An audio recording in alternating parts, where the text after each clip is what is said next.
ఉంది. గురువే పరమేశ్వరుడు, గురువే పరబ్రహ్మ. పరబ్రహ్మ అంటే అన్నిటికంటే కూడా, ఈ ముగ్గురు కంటే కూడా పెద్దదన్నమాట. అటువంటి పరబ్రహ్మ కూడా ఆయనే. కాబట్టి ఆ గురువు గారికి నమస్కారము అని నమస్కారం అలా చేసుకోవాలి. నీకు అలాగే నేను కొంతకాలం తర్వాత ఒకసారి 1976లో స్వామివారి దగ్గరికి వెళ్ళాను. తిరుపతికి వెళ్ళి ఒక పరీక్ష రాసి స్వామివారి దగ్గరికి నేను, మా నాన్నగారు దగ్గర చదువుకుని ఇంకో ఇద్దరు, మొత్తం 3 విద్యార్థులను, తర్వాత మా నాన్నగారు మా అమ్మగారు కలిసి వెళ్ళారు. కంచికి వెళ్ళారు. అప్పుడు స్వామివారు మౌనంలో ఉన్నారు. మౌనం అంటే మాట్లాడరు. ఎన్ని రకాలుగా మాట్లాడుతున్నట్లయితే మాట్లాడు, మౌనంగా ఉంటారు. ఏకాదశి నాడు మౌనము అంటారు. మౌనము 2 రకాలుగా ఉంటుంది. 2 రకాలు అంటే ఇలా కూర్చుంటారు, ఇంకంతే. ఇక మాట్లాడటం కానీ కదలటం కానీ ఉండదు. దాన్ని ఏమంటారు? కదలకుండా అంటే కాష్ఠ మౌనము అంటారు. అంటే ఒక కర్ర కదల్చకుండా ఉంటే మూల పెడితే ఏ విధంగా ఉంటుందో అలా ఇంక వారు మాట్లాడు కథను కూడా కదలదు. అలా అంటే కాష్ఠ మౌనము.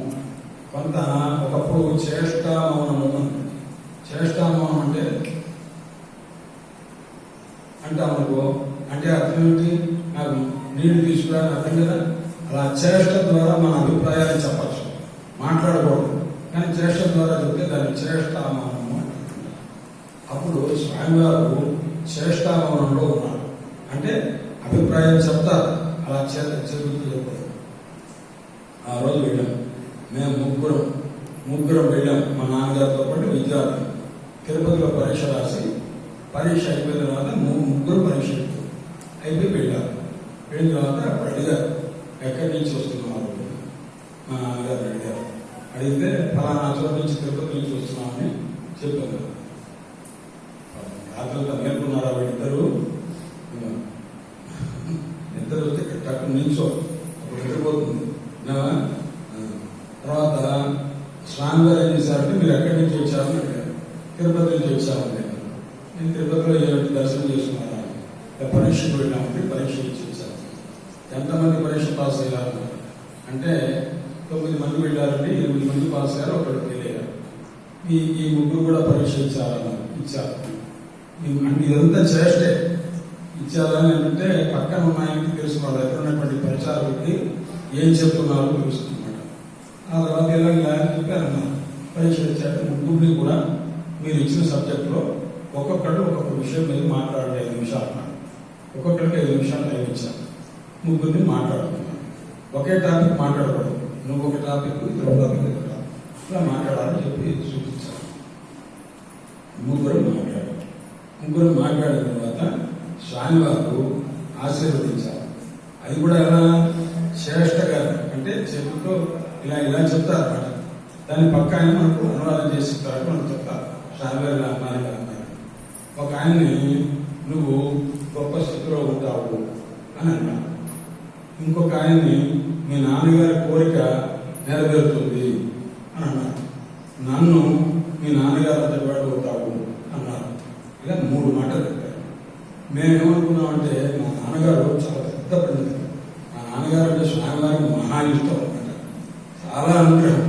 ఎందుకంటే శాస్త్రి గారు మాట్లాడితే ఎలా ఉంటుంది అంటే, అమ్మవారు నృత్యం చేస్తే ఎలా ఉంటుందో అలా ఉంటున్నటువంటి వారు అనమాట. అలాంటి వారు మా నాన్నగారే మాకు గురువు అనమాట. అందుకోసం ఈ మాట చెప్తే నేను మా నాన్నగారు చెప్పండి ఎలా ఉంటాను. మా నాన్నగారు ఒక సముద్రం, నేను ఒక నీటి బిందువు. అందుకోసం నేను వారిలాగా అవుతుంది, నా జన్మకి అయ్యేది కాదు అని అట్లా అనుకున్నాను. అలా అనుకొని నేను ఊరుకున్నాను. తర్వాత ఎవరైతే మొదట అతను ఏమన్నారు, నువ్వు చాలా పైకి వస్తావు. అతను చాలా ఒక చాలా పూర్ ఫ్యామిలీ, మామూలు ఫ్యామిలీ నుంచి వచ్చారు. మా నాన్నగారు పొరవ ఎక్కువ చేసుకుంటున్నారు. అలాంటి అతను తర్వాత మా నాన్నగారి దగ్గరికి వచ్చి చదువుకొని కొంతకాలం అయిన తర్వాత లెక్చరర్ అయ్యి యూనివర్సిటీకి వెళ్ళి బనారస్ హిందూ యూనివర్సిటీలో పెద్ద ప్రొఫెసర్గా పనిచేసి రిటైర్ అయి ఉన్నాడు. రెండో అతన్ని మీ నాన్నగారి కోరిక తీరుతుంది. మీ నాన్నగారి కోరిక అంటే వాళ్ళ నాన్నగారి కోరిక వాళ్ళ పిల్లవాడు యూనివర్సిటీలో ప్రొఫెసర్ కావాలని కోరుకున్నాడు. అతను కూడా అలాగే యూనివర్సిటీలో ప్రొఫెసర్ అయ్యాడు. అతను ఇప్పుడు తిరుపతిలో ఉన్నాడు, రిటైర్ అయ్యాడు. అతను కూడా నన్ను మీ నాన్నగారు అనేవాడు అవుతున్నాను. మా నాన్నగారికి శ్రీచక్రార్చన చేసేటువంటి అలవాటు. రోజు కూడా అమ్మవారి అర్చన చేసే అలవాటు. మా నాన్నగారు నాకు ఆ దేవతార్చన అంతా ఇచ్చారు. మా నాన్నగారు లాగా నేను పూజ చేయగలుగుతున్నాను. మా నాన్నగారు పురాణం చెప్తుండేవారు. పురాణం చెప్పడం నాకు కూడా అలవాటు అయింది. మా నాన్నగారి దైవత. మా నాన్నగారు తర్కం చదువుకున్నారు, వేదాంతం చదువుకున్నారు, మంత్రశాస్త్రం అది ఉండేది. అదంతా కూడా మా నాన్నగారి దగ్గర నేను 15 ఏళ్ళు కూర్చొని చదువుకున్నాను. దానివల్ల మా నాన్నగారు చదువు నాకు వచ్చింది. అలాగే ఎప్పుడున్నా పాఠ చదువుతూ ఉంటాం, అనుష్ఠానం చేసుకోవడం ఇది ప్రధానంగా ఉండాలని మా నాన్నగారు కోరుకుంటుండేవారు. అలా జరిగింది. కానీ మా నాన్నగారు దగ్గర కాదు. కానీ మా నాన్నగారు ఏ మార్గంలో ఉన్నారో ఆ మార్గంలో నన్ను ఉంటామని ఆశీర్వదించి అనుగ్రహించారు ఆ స్వామివారు. అందుకోసం వారు మాకు సర్వస్వం అన్నమాట. మాకు కాదు, మనందరికీ సర్వస్వం అన్నమాట. మన చంద్రశేఖరేంద్ర సరస్వతి యజి శరణం మమ అని అనుకుంటే చాలు. మనం ఇంకంతే. అదే పెద్ద మంత్రం, గాయత్రి మంత్రం. ఈ మంత్రం తప్ప ఇంకేం అక్కర్లేదు. అద్భుతంగా ఉంటుందన్నమాట. మీకు ఒక చిన్న కథ చెప్తారు. ఒక ఊర్లో బాలాజీ అని ఒక పిలువడు ఉన్నాడు.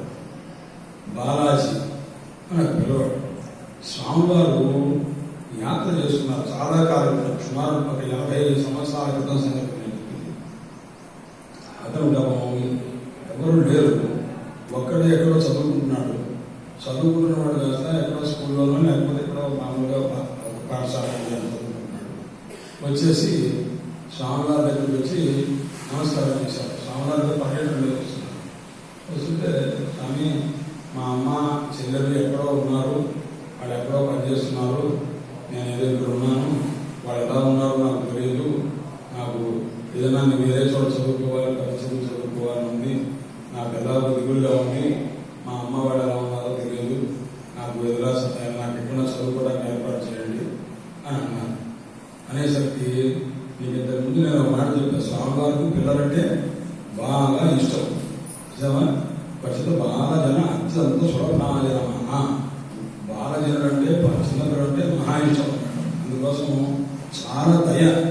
ఎంత దయ అంటే ఈ చిన్నపిల్లడు మనం స్వామివారి దర్శనం చేసుకుంటే వెనకాల ఎక్కడ చిన్నపిల్లడు ఏడుస్తున్నట్టు ఉంటే వారి దగ్గర పట్టిక బెల్లము పళ్ళు ఉంటాయి. ఆ మొత్తం పిల్లలకి ఇచ్చేసి వాళ్ళ పిల్లలకి ఏది కావాలో, కిస్మిస్ కావాలంటే కిస్మిస్ ఇవ్వండి, పట్టిక బెల్లం అంటే పట్టిక బెల్లం అండి, మన ఏడకుండా జాగ్రత్త చూడండి, పంపిస్తుంది. అనేక సార్లు అలా ఇచ్చి వాడికి ఏ రకమైన ఇబ్బంది లేకుండా చేస్తారు. ఎంత దూరంలోనూ ఉంటే అది విని, ఇక్కడ చాలా మంది ఉన్నారు ఇక్కడ, కానీ వీడితో మాట్లాడుతూనే ఆ ఏడుపు విని ఎవరో పరిగెడుతున్నారు. ఈ చిన్న